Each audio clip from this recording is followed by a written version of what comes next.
Welcome to Popcorn Planet. I am Andy Signore. We've been having some fascinating conversations with John Hubbard. John, I'm so glad to have you back. For those of you who don't know John's experience, he has 25 years in the service here at Tampa Bay. He was 25 years as 10 years as a detective, 8 years as a sergeant, and deputy of the year 5 times here in Tampa Bay. So grateful for your service here protecting our city. You are retired now. You're now a private investigator for Hubbard Investigations. I'm so grateful for all your expertise in this. It's been incredible. John, thanks for being here. Thank you. Thanks for having me. So we've had a lot of conversations. You can click up in the top left to start the beginning and catch all four. This is a 4-part series with John. Have him come join us live next week so you guys can ask him more questions. But I wanted to get to one that I've had myself and I've seen other people ask. Could Northport be covering this up? Are cover-ups common? Obviously, you're not involved in this case, and don't know Northport. But I'm just curious, in general, do you know, is that common? Also, I want to get into the dog, the bounty hunter subject on this before we wrap. But let's start there with the Northport Police. We touched upon it before that it seems like they really dropped the ball and not following him. Could there be something here that's protecting Brian Laundrie? Well, when you talk about a cover-up, so we have to be a little bit more specific. What are they purportedly covering up? So, from my standpoint, law enforcement, if the only thing they could be covering up is their own screw-ups, so to speak. If they were responsible for keeping Brian Laundrie under surveillance and he slipped away, well, of course, they don't want you to know that they were responsible and that he got away from them. So, yeah, that's pretty simple, that they could always cover that up. Now, if somebody was really wanting to investigate that specific deal on law enforcement, the protocol in the state of Florida is you would have our state police, which is FDLE, Florida Department of Law Enforcement. They would investigate whether or not Northport is covering up, so to speak. But so unfortunately, most agencies investigate themselves, and they're not going to make themselves look bad if they don't have to. And you don't get to see, it's like doing their own internal affairs investigations. You know, if they like the guy, he didn't do anything wrong. If they don't like the guy, whether he didn't do anything wrong or not, he did something wrong. So just the way it is, politics. So if there is any cover-up, it's more to cover up their mistakes of what they did, correct, which is technically a cover-up still, but not to protect Brian necessarily. That makes sense to me. I can't see anybody trying to cover Brian Laundrie and their family. I don't care if he is, got endowment funds for the law enforcement and everything else. When you commit a homicide, I'm sorry, but now you're out on your own. We got law enforcement is supposed to stand for the truth, and to protect and serve.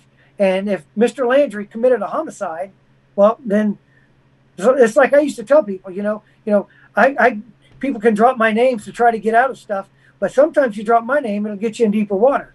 So, it's just the way it works. Company you keep, right? Who you've pissed off because you keep it real, yeah.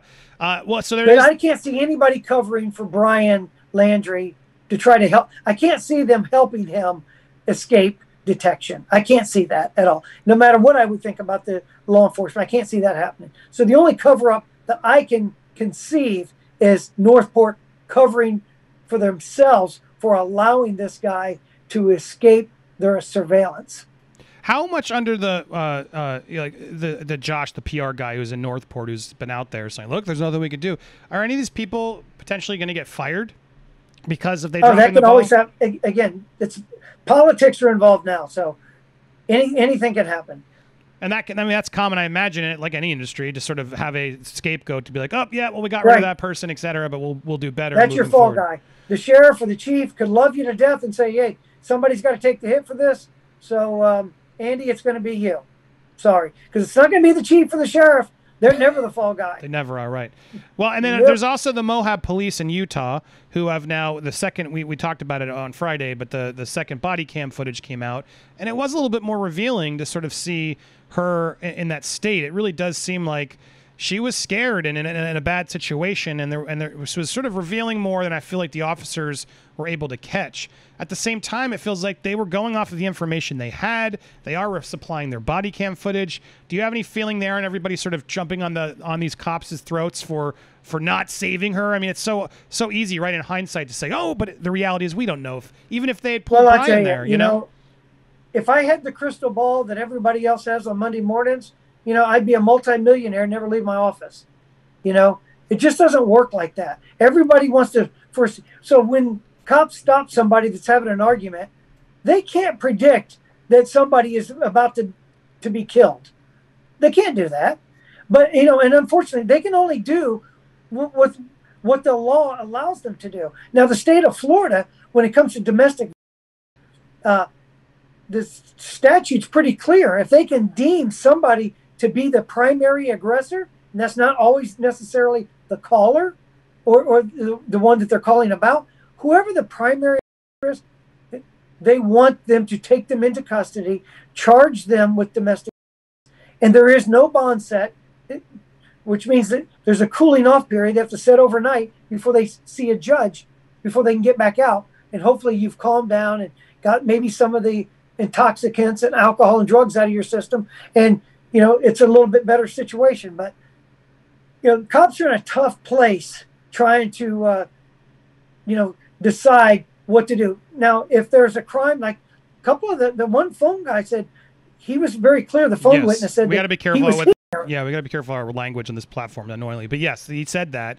And then they had one, as I was going to bring up, they had one witness who we never really talked to, or they had a witness they talked to who didn't see that, and who just said, look, I didn't see it. She was pushing back because he was driving away in her car with her phone. It seemed like, it seems like she was probably upset that was happening. And then there was a 911 caller who did say what you just said. Exactly. So there is a lot of, again, hindsight's 2020, but it seems like perhaps the officers just had a mindset or could have changed things, listened a little bit more carefully. But yeah, it's your point being like, we can't predict the future. We don't know. We have to go by what the statute. And I will give these officers credit. They didn't arrest her. They were about to, but they figured out a way to sort of avoid that because even they could tell something's off here. But do you feel like, what are we supposed to do assuming this? It's hard to be a cop right now is the reality, right, John? I mean, it's horrible. I would never do it now. I mean, you couldn't pay us enough.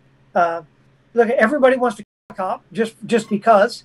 And, the attitude anymore, the cops are liars. They're lazy. They don't do it. They're not going to protect you. And unfortunately, sometimes it looks like they're arresting people for doing stupid stuff when the rioters and the looters can do it right in your face and walk out the door. It's a very complicated time we live in. So do you think Dog the Bounty Hunter is the one to save us? I'd be remiss not to bring in Dog the Bounty Hunter, John. What are your thoughts? Could he be actually a help here because so many people have problems with the police? There are some takes out there that don't like him, but man, my audience is in love with his search. There's talk of a TV show that he's already sort of shopping around in his quest. Look, I have no doubt this is also a PR stunt. You can do a good thing and be good at PR at the same time. I do genuinely believe that. But do you think people like Dog the Bounty Hunter getting in this case is actually helping, or can this harm it? What are your thoughts on that?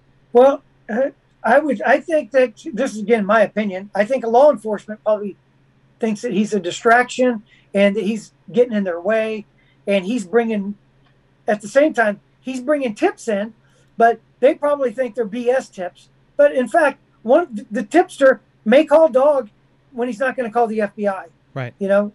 So it could happen. So whether they like him or not, they have to embrace him. And guess what? They have to follow the tips that he gives them as well. So, yeah, what's interesting because this just dropped in here where he's like, they're basically saying that Dog the Bounty Hunter is getting tons of here it is, tons of clips or tips like crazy, but he's not sharing them with the police.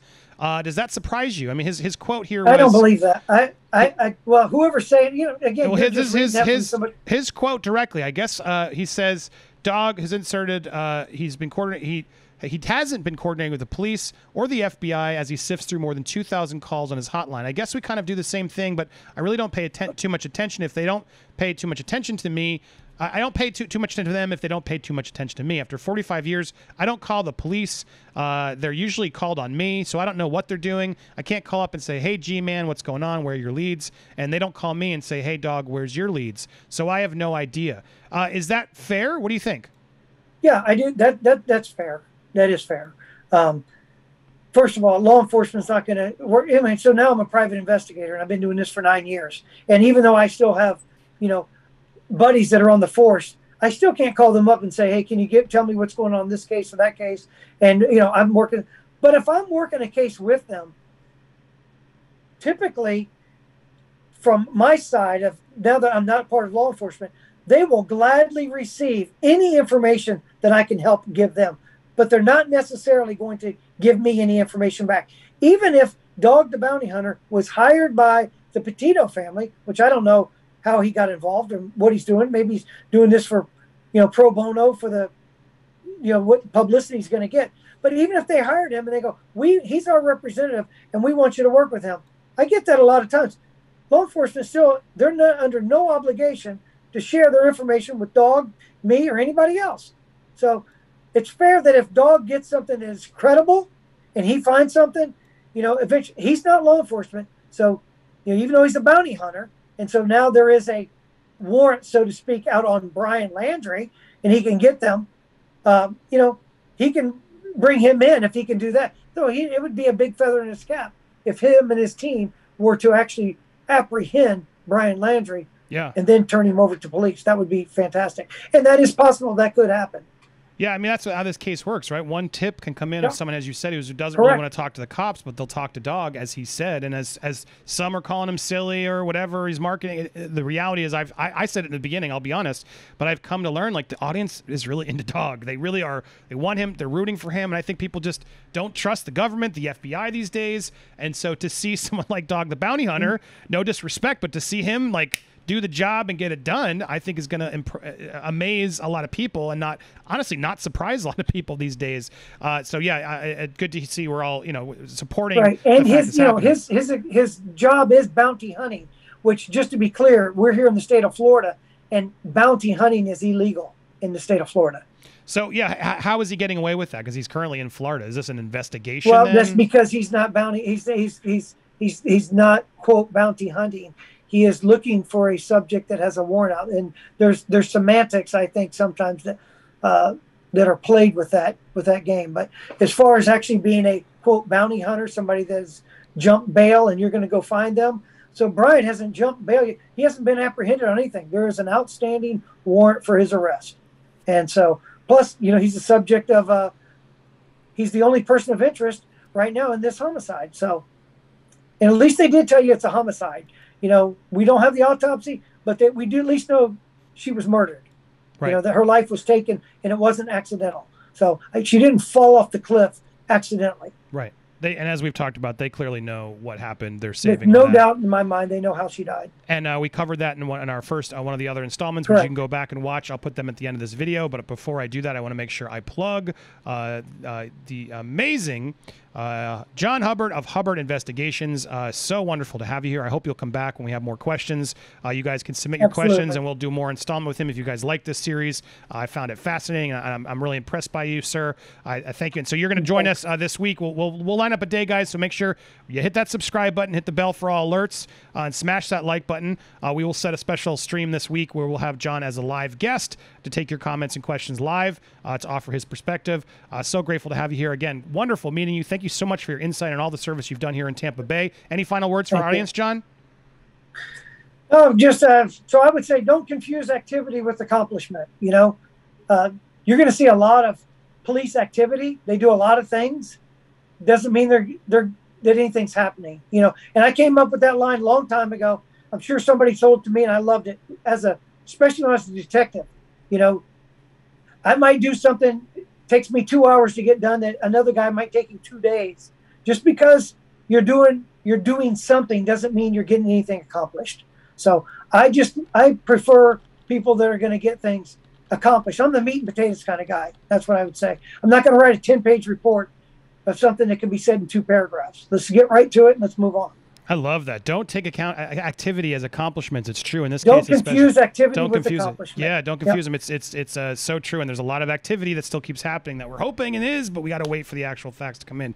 Well said, sir. Thank you again for being here. If you want to watch the full interview, I'm going to put them right there on the left. You can start the playlist. I'll put a special playlist for this 4-part series, as well as the live stream, which I'll put in there. Join us there. Thank you guys so much for watching. Please consider subscribing for more expertise like this.